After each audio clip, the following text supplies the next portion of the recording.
मैं राजा छत्तीसगढ़िया, मैं राजा छत्तीसगढ़िया, मैं राजा छत्तीसगढ़िया।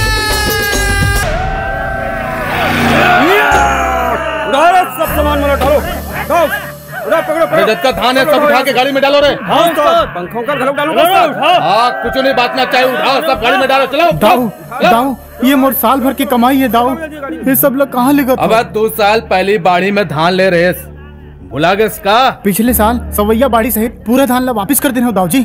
अब सवैया नहीं दूना बाड़ी लेता हूँ, दूना, और 2 साल में चौगुना हो गया, समझ गए? अबे लेगा ना भाई, जल्दी जल्दी। ऐसा अन्याय मत करो दाऊ जी, ऐसा अन्याय मत करो दाऊ जी। ऐसा मोर बेटी के बिहार है, मैं बर्बाद हो जाऊँ दाऊ जी। तुम्हारी बर्बादी मत तो हमारा आबादी है। अबे ता यहाँ का सिला भी न था बे, जाना उससे धान दुआर।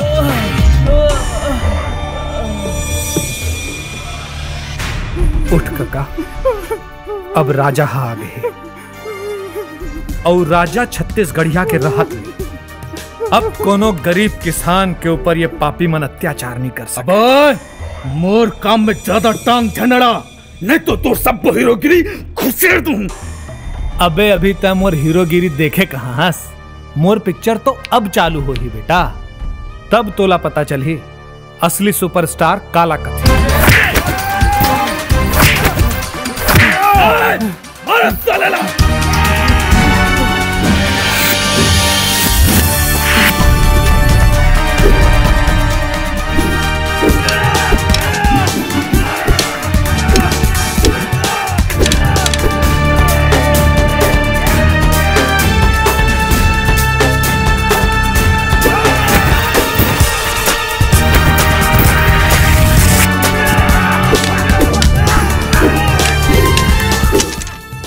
तेरी तो